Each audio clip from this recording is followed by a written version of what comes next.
আসসালামু আলাইকুম।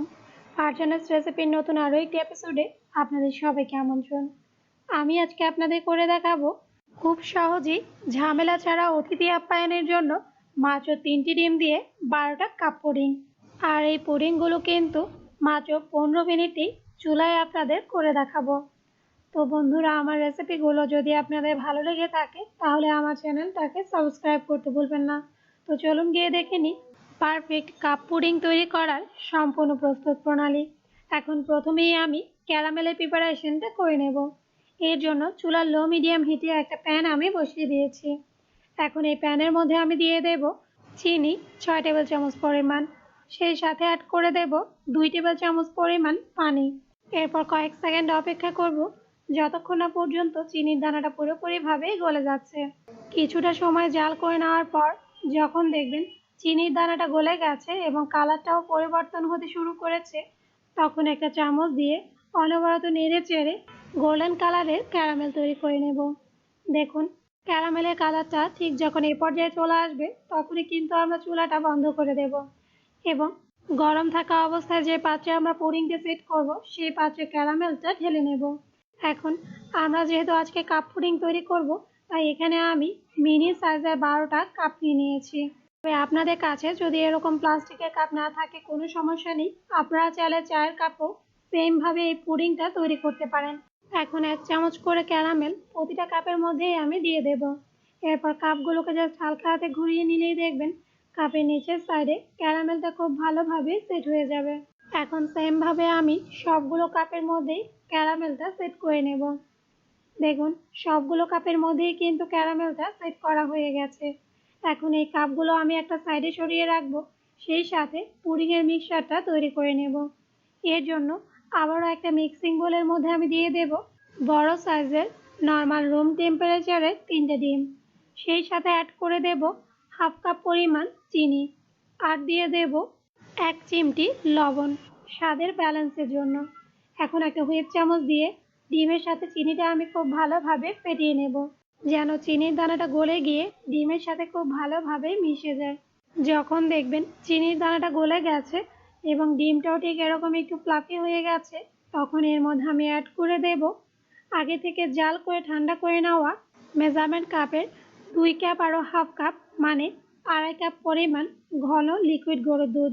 আর আমি কিন্তু এখানে মেজারমেন্ট কাপের 3 কাপ পরিমাণ দুধটাকে ঘন করে 2.5 কাপ করে নিয়েছি।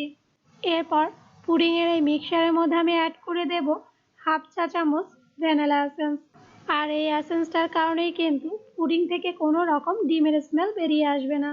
তবে আপনাদের হাতের কাছে যদি ভ্যানিলা এসেন্সটা না থাকে কোনো সমস্যা নেই, আপনারা চাইলে এসেন্সের পরিবর্তে এখানে 1 চা চামচ লেবুর রসটাও ব্যবহার করতে পারেন। এরপর সব শেষে এর মধ্যে আমি অ্যাড করে দেব সবচেয়ে বেশি গুরুত্বপূর্ণ যে উপকরণ, মানে হলো পারফেক্ট পুডিংয়ের বাইন্ডিংয়ের জন্য, মানে শক্তপোক্ত একটা পুডিং তৈরি করার জন্য হাফ কাপ পরিমাণ গুঁড়ো দুধ। আর অবশ্যই কিন্তু কোনোভাবেই এই গুঁড়ো দুধটা বাদ দেওয়া যাবে না। এরপর এই সবগুলো উপকরণ আবার খুব ভালোভাবে একসাথে মিশিয়ে নেব এবং মেশানোর সময় খেয়াল রাখবেন যেন পুডিংয়ের মিক্সচারের মধ্যে কোনো রকম দলা পাকিয়ে না থাকে। এর সাথেই কিন্তু পুডিংয়ের মিক্সচারটা এখন পারফেক্টলি তৈরি। এখন আমরা আগে থেকে যে ক্যারামেলটা কাপে সেট করে রেখেছিলাম সেই কাপগুলো নিয়ে নেব এবং কাপের ওপরে ছোট একটা স্ট্রেনার রেখে একটা গর্ত চামচ দিয়ে পুডিংয়ের মিক্সচারটা কাপের মধ্যে দিয়ে দেব। আর অবশ্যই কিন্তু চেষ্টা করবেন ঠিক এভাবেই চালনি দিয়ে চেলেই কিন্তু পুডিংয়ের মিক্সচারটা কাপে দেওয়ার জন্য, তাহলে পুডিংটা কিন্তু একেবারে স্মুথ এবং ক্রিমি হবে।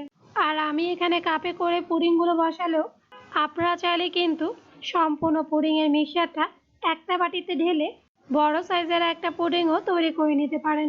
দেখুন, সবগুলো কাপের মধ্যেই কিন্তু আমি পুডিংয়ের মিক্সচারটা ঢেলে নিয়েছি। এখন এই পুডিংগুলো ভাপে বসানোর পালা। এর জন্য আগে থেকেই আমি চুলার মিডিয়াম হিটে কিছুটা পরিমাণ পানি বলক তুলে নিয়েছি। এখন এই বলক আসা পানির মধ্যে এরকম একটা স্টিলের স্ট্যান্ড আমি বসিয়ে দেব। আর একটু খেয়াল করুন, স্ট্যান্ডটা পানির মধ্যে দেওয়ার পর পানি আর স্ট্যান্ডটা কিন্তু একেবারেই সমান হয়ে গেছে। ঠিক এই মেজারমেন্টেই কিন্তু পুডিংগুলো তৈরি করার জন্য পাতিলের মধ্যে পানি দিয়ে দিতে হবে। এর থেকে বেশি পানি হলে কিন্তু পানিটা বলকে এসে পুডিংগুলো নষ্ট হয়ে যাওয়ার সম্ভাবনা থাকে। এখন স্ট্যান্ডের ওপরে এরকম একটা বেকিং মোল্ড আমি বসিয়ে দেব। এরপর আগে থেকে যে কাপ পুডিংগুলো আমরা তৈরি করে রেখেছিলাম সেখান থেকে 6টা কাপ নিয়ে মোল্ডের মধ্যে বসিয়ে দেব।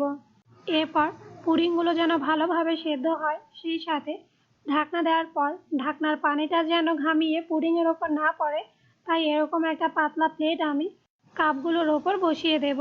তবে আপনারা চাইলে ফয়েল পেপার দিয়েও কাপের মুখগুলো ঢেকে দিতে পারেন। এরপর প্যানে আবারও ঢাকনা দিয়ে দেব এবং ঢাকনার মধ্যে যে একটা হোল থাকবে সেটা কিন্তু অবশ্যই টিস্যু পেপার, কটন বাড অথবা লং দিয়ে বন্ধ করে দেবেন। এখন চুলার মিডিয়াম হিটে পুডিংগুলো আমি ভাপে বসিয়ে দেব ঘড়ি ধরে 15 মিনিটের জন্য। আর আপনাদের মধ্যে যদি কোনো রকম কনফিউশন কাজ করে গরম ভাপে প্লাস্টিকের কাপগুলো গলে যেতে পারে, সেটা কিন্তু একেবারেই ভুল। এই কাপগুলোর কিন্তু কিছুই হবে না। তাই একেবারেই নিশ্চিন্তে প্লাস্টিকের এই কাপগুলো করেই পুডিংগুলো ভাপে বসাতে পারবেন।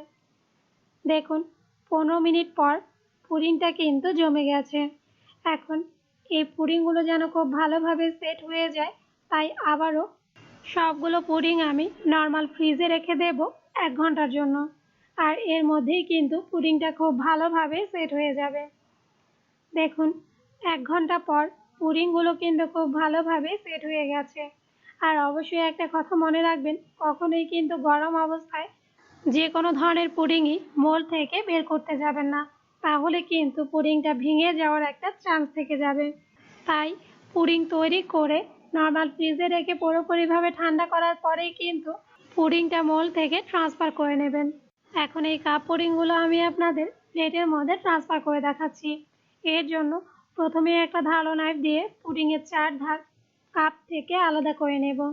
এরপর কাপটা জাস্ট প্লেটের ওপর উল্টে ধরলেই দেখবেন খুব সহজেই পুডিংটা কাপের মধ্যে ট্রান্সফার হয়ে যাবে।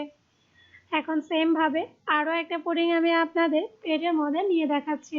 এখন একটা পুডিং আমি আপনাদের কেটে দেখাচ্ছি যে পুডিংয়ের থিকনেসটা কতটা পারফেক্ট হয়েছে। তো বন্ধুরা অবশ্যই কিন্তু দারুণ মজার এই পুডিংটা বাসায় ট্রাই করে দেখবেন আর আমাকে কমেন্টস করে জানাবেন আপনাদের কাছে এই পুডিংয়ের স্বাদটা কেমন লেগেছে। তো বন্ধুরা আমার রেসিপিগুলো যদি আপনাদের ভালো লেগে থাকে তাহলে ফ্রেন্ডস এবং ফ্যামিলির সাথে শেয়ার করবেন। আর যারা এখনও আমার চ্যানেলটা সাবস্ক্রাইব করেননি এরকমই সব নতুন ভিডিও দেখতে অবশ্যই আমার চ্যানেলটাকে সাবস্ক্রাইব করবেন। আর আমার জন্য কিন্তু বেশি বেশি দোয়া করবেন। আজ এ পর্যন্তই, আগামীকাল আবার দেখা হবে আরও একটি নতুন রেসিপির সাথে। সেই পর্যন্ত সবাই ভালো থাকবেন। আল্লাহ হাফেজ।